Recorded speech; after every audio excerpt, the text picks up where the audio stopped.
And then he did something even more audacious. He built a school of his own, brick by brick, with no permission from the colonial government, and spent the next 4 decades forcing an empire that never intended to fully educate Africans to change how an entire nation learns. All right, today I want to show you people something, and what I want to show you, no let any Yoruba person see this thing or Yoruba unquote, no let them see them. I know why I say no let them see them, because it will cause pain or it will cause big pain or Adamaka. Igbo's activities is inborn. Yes, Igbos, they have natural, innate, successful progress built in their blood. It's like that. It's just that some circumstances are not allowing the Igbos to flourish the way they are supposed to. Yes, but I'm not abandoning the circumstances completely. That is not contributing, because what makes Igbos what they are is circumstances. Circumstances bring out the best also. We are not that type that if we push us to the wall, we fold. We come out to the more. Yes, what is built inside always come out to the more. And to some people that all those local champions, around that Igbo speaking areas around the southeast that was carved out intentionally. Some of them, their brain has not come back completely, but many are now, returning to their origin. And this, our mama, is somebody that's, have a very special place in Igbo land. I'm talking about Ngozi, Professor Ngozi Okonjo-Iweala. She is from Ogwashupu, Delta State. And let me tell you, there are some people, I've seen somebody from Ogwashupu that was saying that he's not an Igbo person. Just imagine. Eh? But we are doing our best to bring these people their brain back so that, they will have stories to tell their children how they were, confused to say that they are not Igbos. If like I don't they talk too much, let's go straight to this video. Today we are loaded. Relax, don't be in a hurry, because I'm going to blow your mind in this particular video. Let's start.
Yes, that is Igbos to the world. In fact, I love this thing that Okonjo-Iweala did. I love it to the core.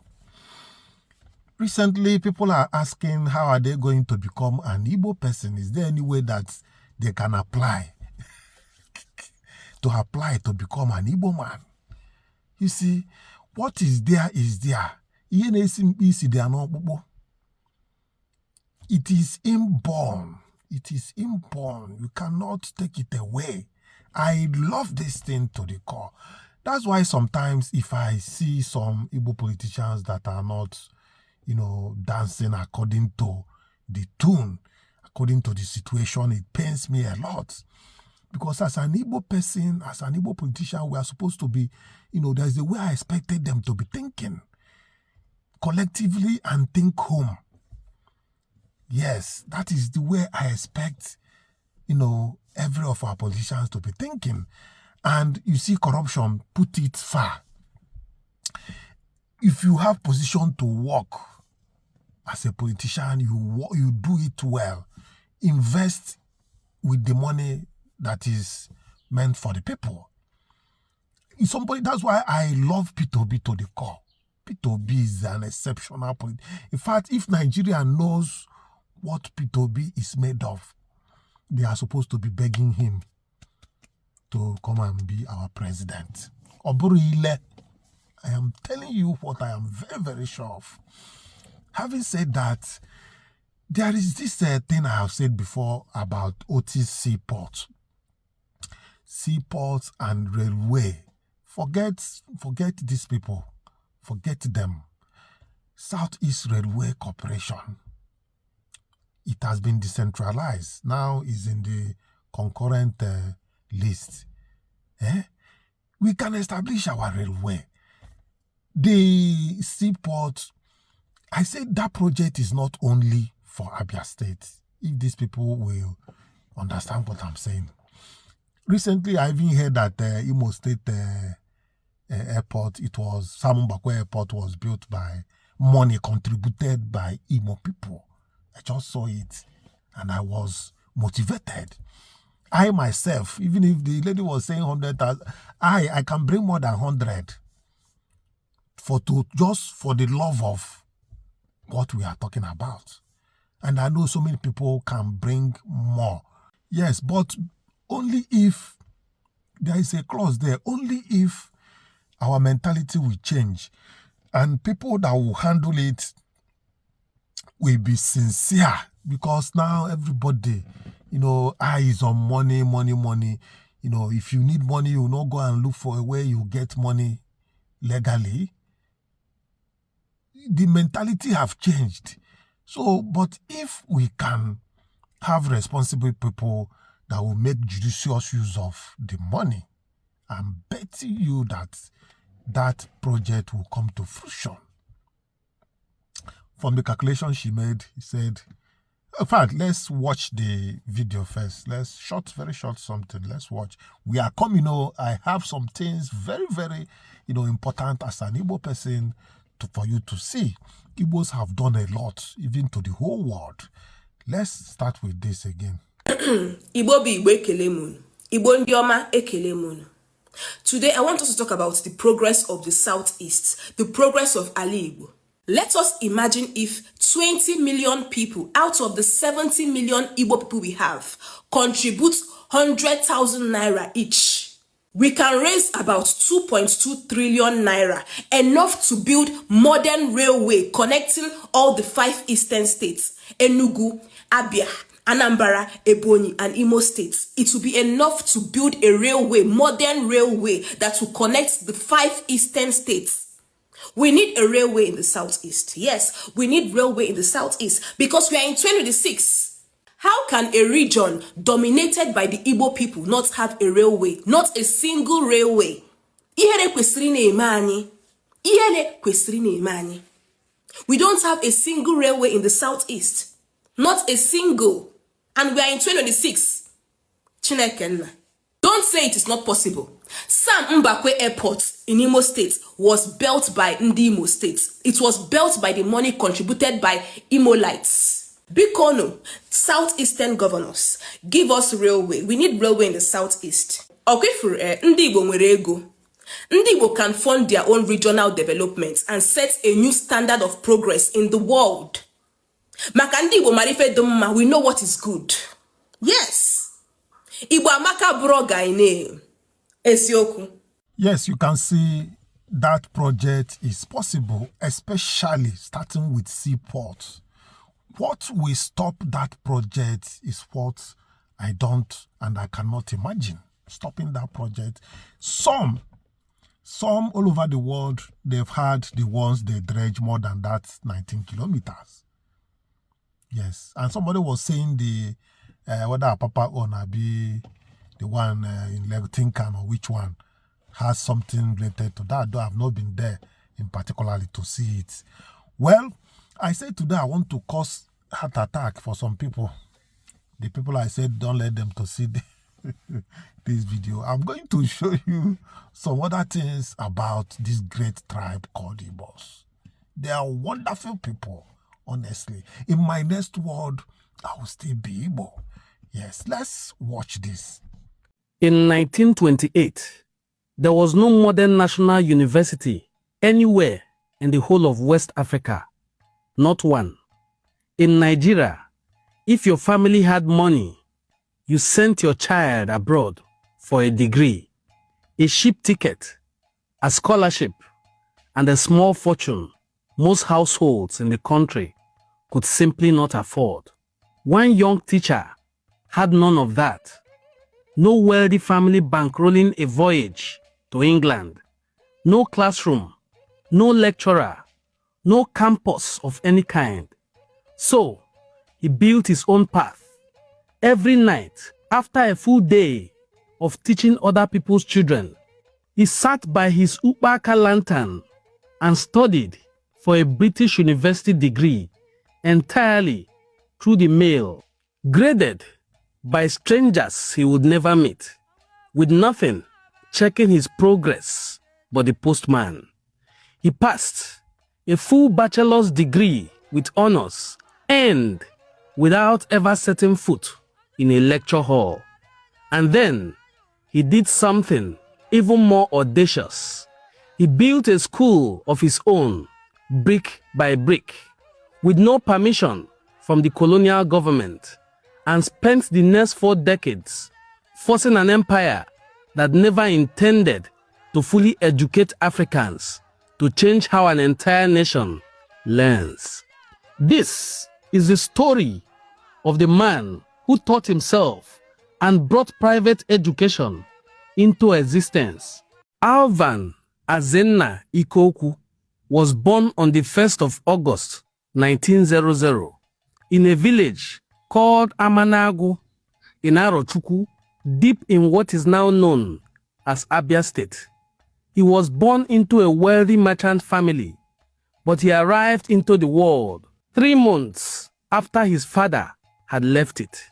That timing shaped the name his family gave him, Azenna, a name that carried a father's memory forward into a son who would never meet him. He started at Arochukwu Government Primary School in 1911 and in 1915 moved to Hope Waddell Training Institute in Calabar, a school that at the time was producing some of the sharpest young minds in the region.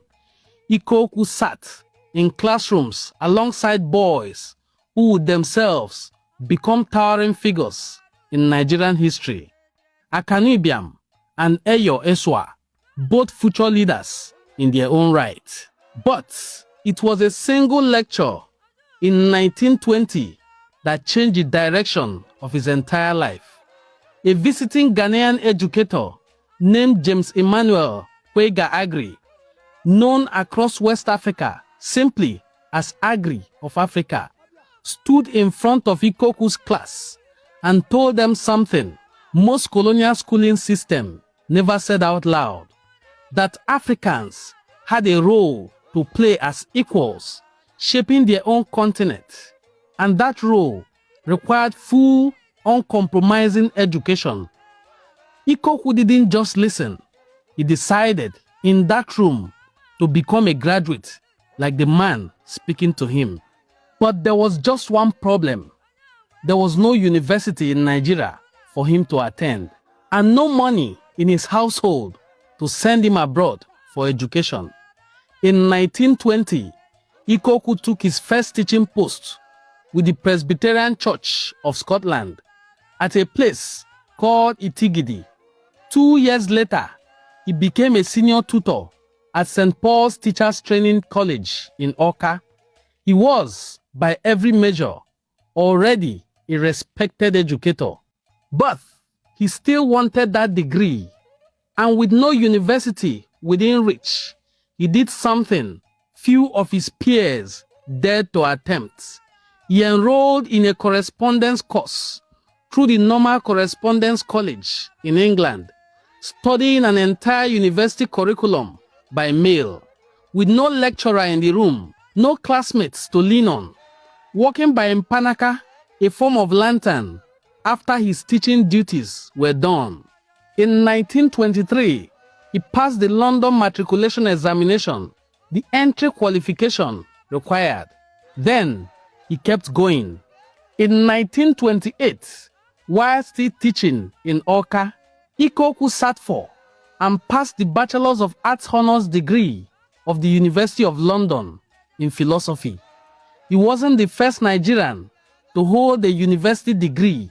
A small number of Nigerians, mostly from wealthier families, able to send their children abroad, had already been earning degrees in Britain since the 1800s. What made Ikoku's achievement remarkable wasn't being first, it was the method. He never left Nigeria. He never sat in a lecture hall. He built a British honours degree entirely by post, while working full-time, funded by nothing but his own discipline. A teacher with no access to a university had worked out a system that assumed people like him needed one. Ikoku didn't stay in the classroom as a subordinate for long. In 1931, he resigned from his post as a supervisor of mission schools. The following year, 1932, he opened something rare in Nigeria at the time, the Agri Memorial College in Arochukwu, named without hesitation after the man whose single lecture had redirected his life. It began modestly as a school for training teachers. By 1935, it had grown into a full secondary school, and it is widely credited across multiple independent historical accounts as the first indigenous privately funded secondary school in Nigeria, not a mission school run by foreign administrators. A Nigerian-built, Nigerian-run institution created by a man the colonial system had never formally certified to build one. He would remain its principal for close to 39 years. And one beautiful thing, Ikoku didn't just teach from books. He introduced carpentry as a core subject, something he called the education of the hand. His students didn't just study furniture making in theory.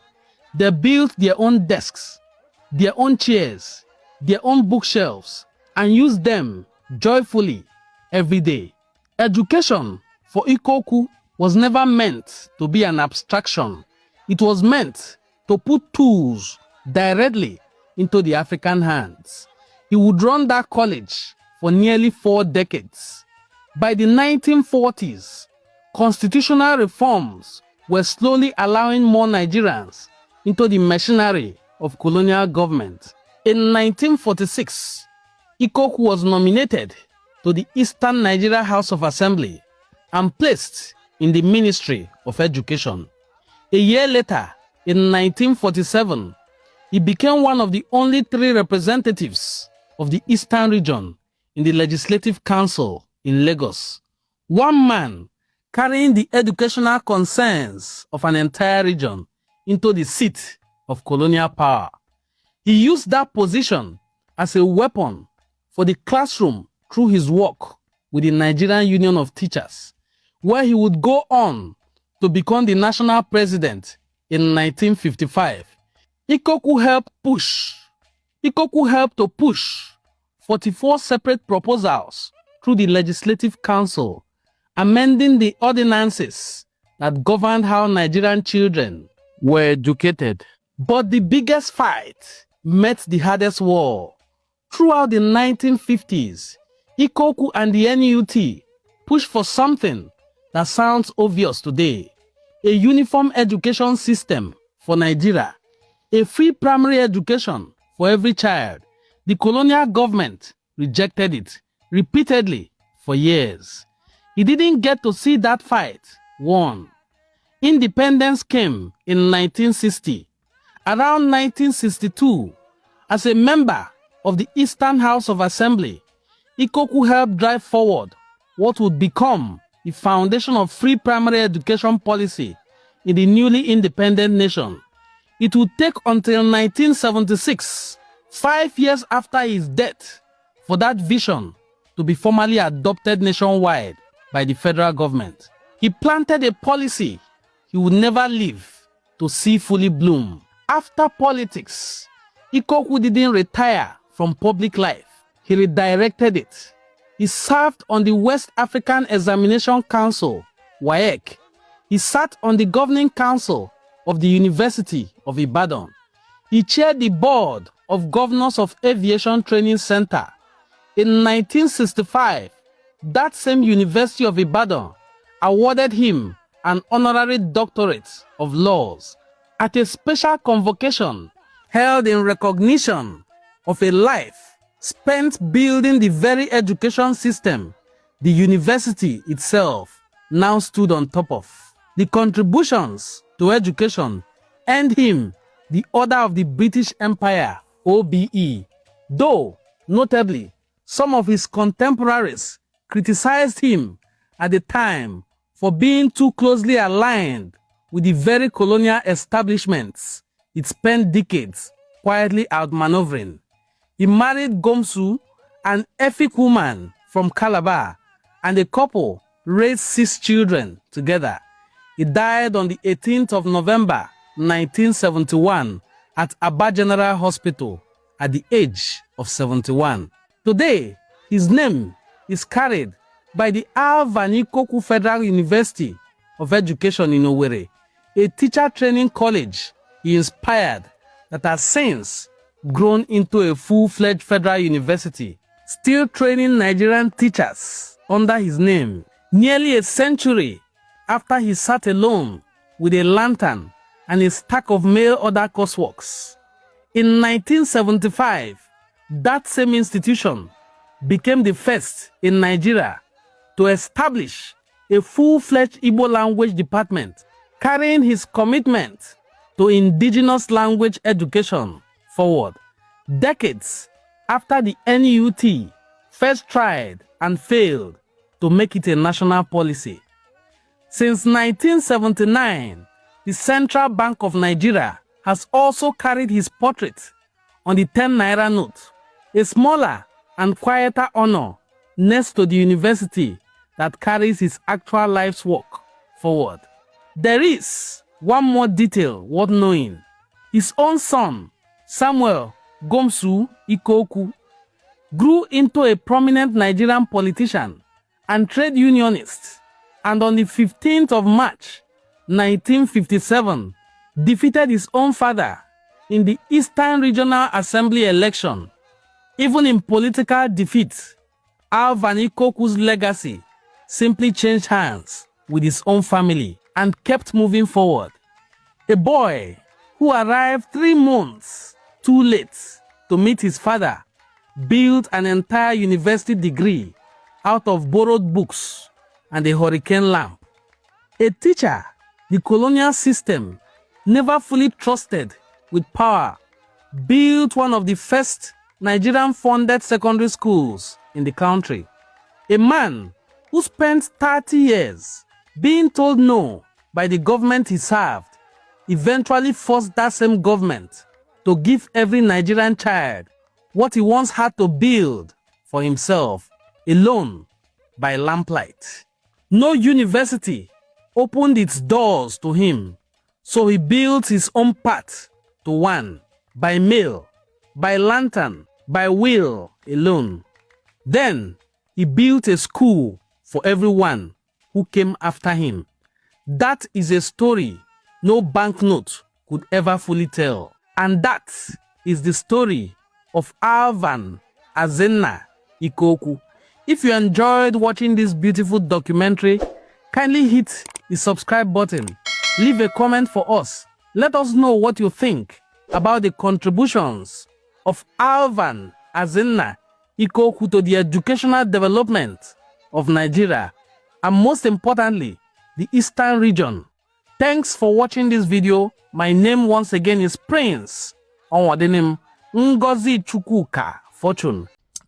Yes, when I don't see him, Adamaka, yes, not easy. Yeah, man. I will still show you something again. Something that is much more than what you have seen now. I want to show you, so just relax. That's why I said earlier, if you are in a hurry, please relax. Relax, because these things are, it doesn't come often. It's something that it comes once, and we must cherish it. And don't keep this video to yourself. Don't keep it to yourself.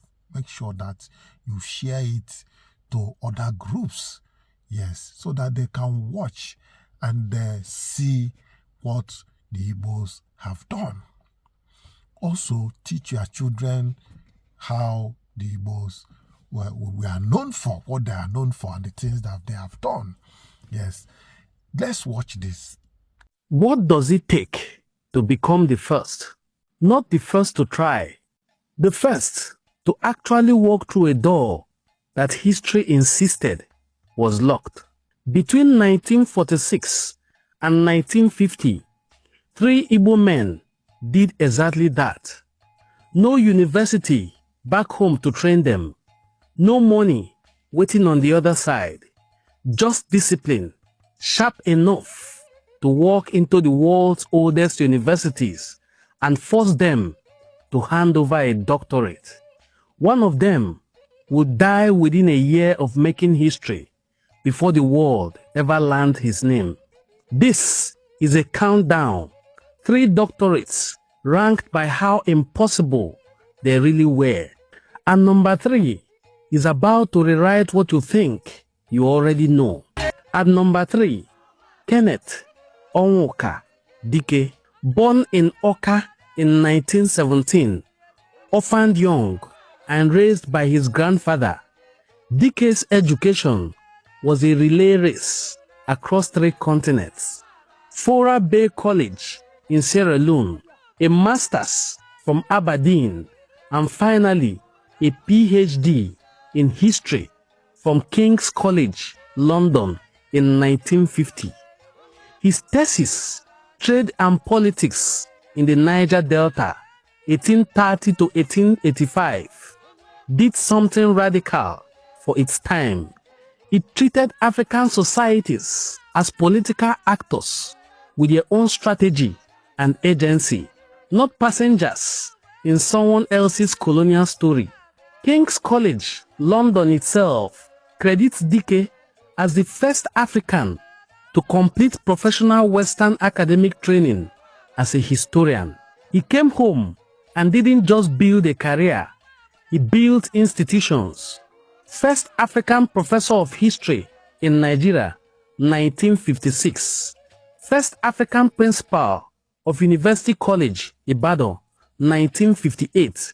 And in 1960, when the college became a full university, its first vice-chancellor, Nigerian Igbo, in charge of the country's premier seat of learning.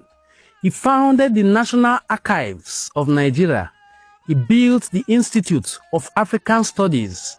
He trained the next generation of African historians.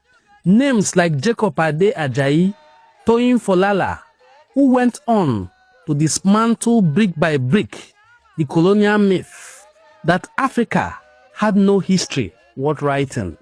When the Civil War made Ibadan unsafe for him, he resigned his post and became Biafra's roving ambassador. He died in 1983. The library at Ibadan still carries his name.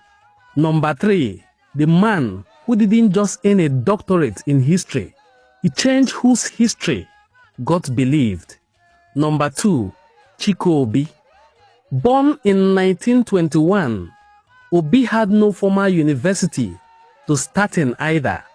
He read mathematics as an external student through the University of London, teaching himself a discipline most people need a campus to survive. From there, he won a scholarship to Pembroke College, Cambridge. His work on nonlinear differential equation using the perturbation technique to find periodic solutions where mathematically none seemed obvious.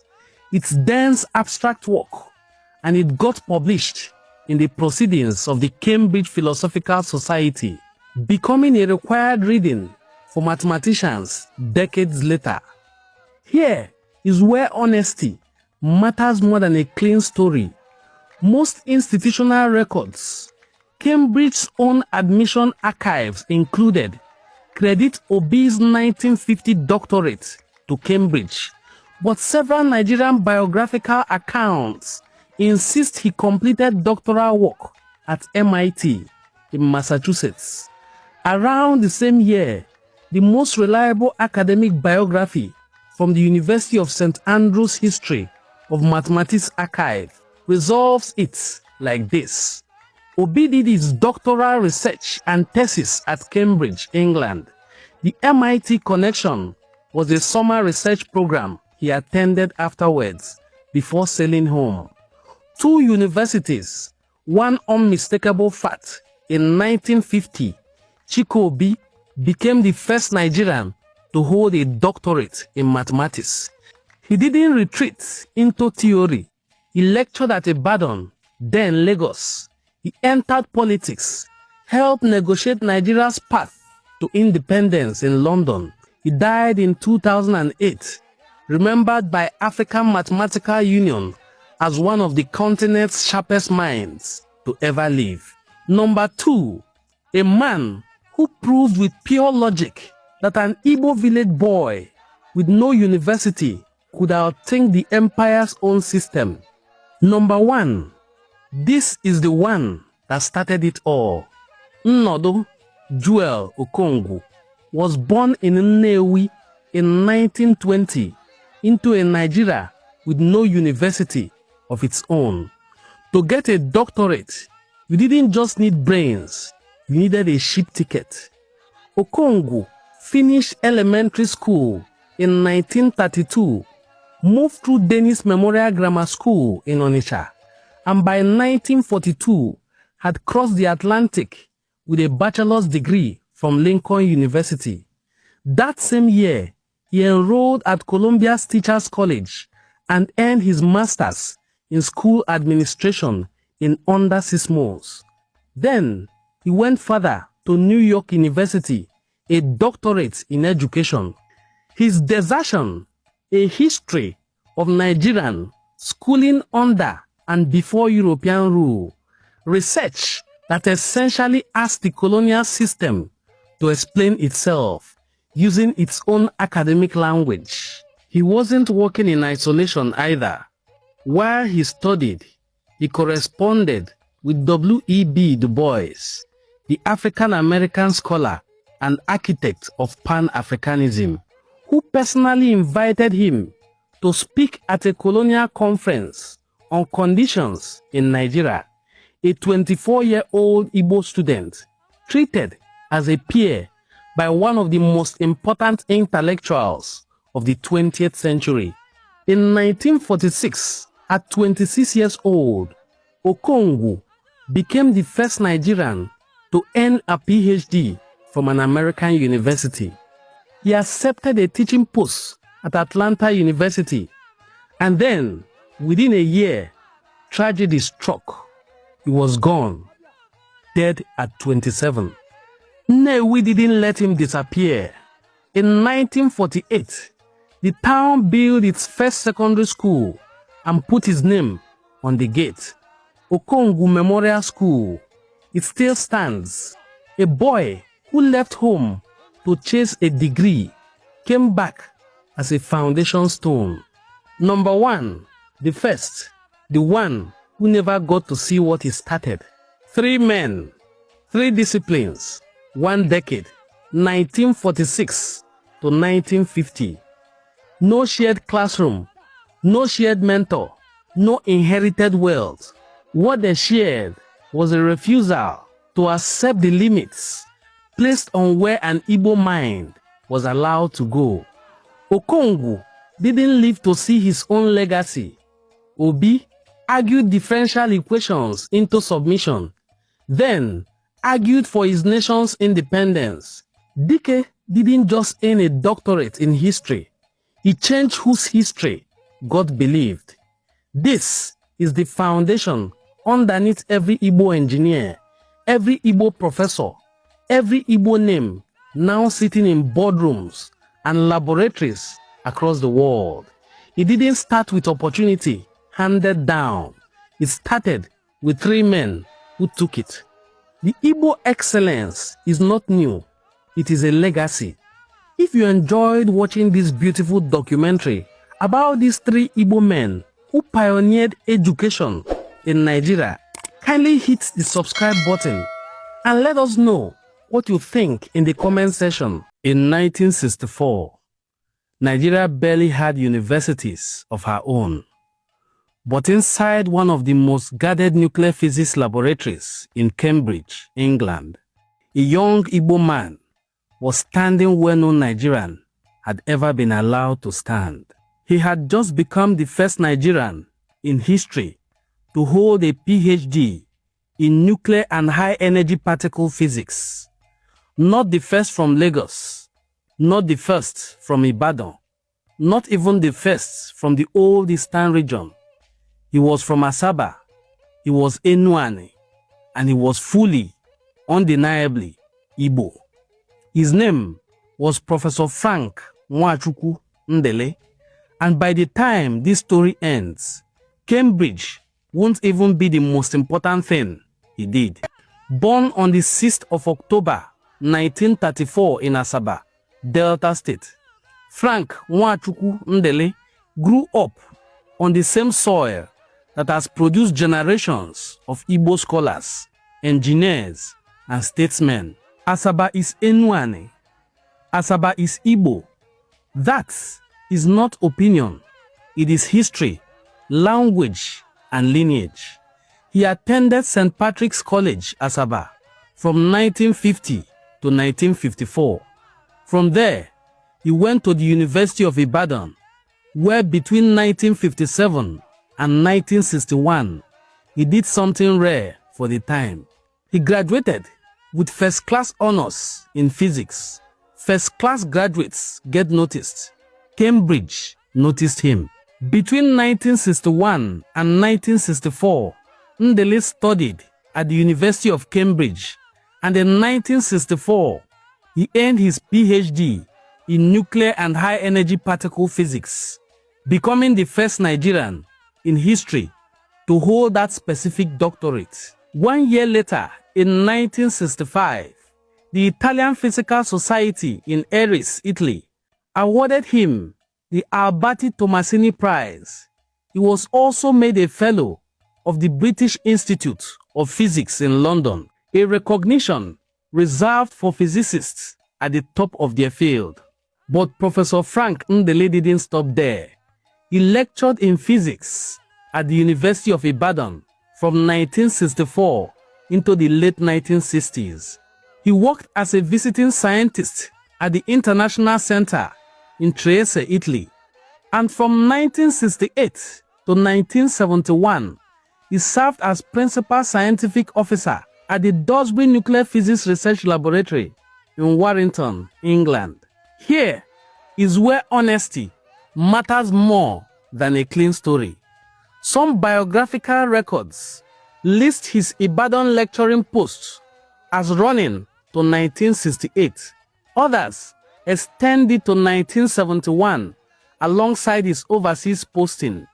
The exact overlap isn't fully settled in the public record, but every source agreed on the destination. By the late 1960s, Professor Frank Ndili had built a research career across 3 countries at a level almost no Nigerian scientist had reached before him. He could have stayed in Europe. Comfort, prestige, and some of the world's best-funded laboratories were his for the taking, but he chose to come back home. In 1971, after the end of the Nigerian genocidal war, Ndili joined the University of Nigeria, Nsukka, an institute still recovering from the devastation of the war. He rose fast, senior lecturer in 1971, head of Department of Physics from 1973 to 1976, then professor and dean of the Faculty of Physical Sciences in 1976. By this point, he was already being recognized as Africa's first professor of nuclear physics. In 1980, he became the 7th Vice Chancellor of the University of Nigeria, Nsukka. He didn't just manage the institution, he rebuilt it. Under his leadership came the university's grand entryway, the Nnamdi Azikiwe Library, the School of General Studies, and the Faculty of Arts Complex, structures that still stand today as evidence of a mind that planned in decades, not semesters. He served until 1985, when Professor Chimere Ikoku succeeded him, following a period of inquiry that colleagues still remember him as having faced with honesty rather than evasion. In 2016, the University of Nigeria, Nsukka, conferred on him the title of Professor Emeritus, a lifetime honor for scholars whose work will shape the institution itself. On the 13th of February 2024, Professor Frank Nwachukwu Ndili passed away at the age of 90, surrounded by his family, closing a chapter that had opened 70 years earlier in a classroom somewhere in Asaba. A man from Asaba became the first Nigerian to hold a PhD in nuclear and high-energy particle physics. A man from Asaba became Africa's first professor of nuclear physics. A man from Asaba rebuilt one of Nigeria's greatest universities after war had reduced it to rubble. This is not a side note in Igbo history. This is heartbeat of Igbo history.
Asaba is Enuani.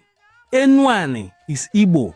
Frank Nwachukwu Ndili never once needed to hide where he came from to become great. To every son and daughter of Asaba who has never hesitated to claim that identity, your heritage was never a limitation. It built libraries, it split atoms, it rebuilt a university from scratch. Wear it proudly. May God bless the university. Amen. Bless all of you who have passed through it. Amen. Bless all of us who ran the university. Amen. Amen. Our aim was to develop the university along the lines defined by Nnamdi Azikiwe, who is my hero. Yes. And I came to do his university proud. Yes, sir. And I hope I tried. Yes, you did. Thank you very much. Thank you, sir. Thank you, sir. If you enjoyed watching this documentary about the phenomenal achievements and contributions of Professor Frank Nwachukwu Ndili to Igbo development, please hit the subscribe button. Let us know what you think in the comment section. Share this video to your audience. My name once again is Prince Onwadenim Ngozi Chukwuka Fortune. All right, you have seen it, and I bet you I did not disappoint you. If you have made it to this far, congratulations. Yes, there is something else I still want to show you people in case you don't know. But I was like having double mind. Though at last I say no, it doesn't mean anything.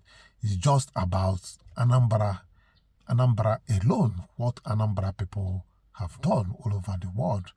You know, this was said by the former governor of Anambra State when he was addressing Anambra people, you know, concerning in fact, they had a town hall meeting. So he was telling them features, what Anambra people have done all over the world or for Nigeria. Just Anambra alone. I'm not talking about Igbo or Enugu or Abia. Just Anambra alone, and it will blow your head. Let's see it. The first president of this country, Anambra State. I have fight for independence. No longer I was show you go and I put on Bongo. Oh, you go sick, can you get a flavor? I think Bankruma. I look at Bankruma, that's a war. I in Kenya. President of Kenya, going to seek, sing up the advice. First vice president country and we were Anambra State. First leader of House, National House, North Forest, Anambra State. The first vice chancellor when Oboda, first vice chancellor, neighbor. No problem about neighbor. Professor Dike, the first in the whole of Africa. When you use your first chancellor, you know at American school, how far I go. And to accord the Chikobi, you will like on Akuzi. Another one is very solve a difficult mathematical equation without computer or calculator. Of the military, I want to go to the boy on Zamza, no Anambra, the first commissioned officer of military. I'm in Nigeria. Anambra, the first graduate, non-army. Ojugu, the first graduate from Oxford University. As you know now, I'm a producer, the first recognized British millionaire in this country. Second stand here and I'm a global license here, but here from Britain. I even never know. And so Anambra, when you see, I had to go vote for Pope. What you have to vote? And you know that I have to vote. Sanjana Chimagina, Anambra. Sports and Anambra win in Nigeria the first gold. Imagine 1956. Anambra gave me the first football club for the child. It was just a Anambra produced the first national team captain, Godwin Achabe, for 10 years. Anambra without the bonus. I'm not going to enjoy 1 year ago. I'm not going to if I'm not going to buy Anambra the first person who know Ikoku, and make go on and make go president. Say who's not good Nigeria. Now get queen in Nigeria when I go motor. It will be a queen. Both in Lagos and Kano. Anambra the Rolls Royce. Otherwise, good work for the airport. Etu a ka o si bịa n'Igbo niile ka ndị akpara mbere mara na enye reference gịnị ana Igbo niile o nwere etu anyị si nọrọ. Yes, viewers, I thank you for coming to this particular video to watch it. Well, please pardon me sometimes, language is not the true expression of what somebody wants to say sometimes. So if you have not subscribed to YangaLife channel, please click on the subscription button, notification bell, and like this video. Don't ever forget to share this video. Yes, till I come your way next time, I say bye.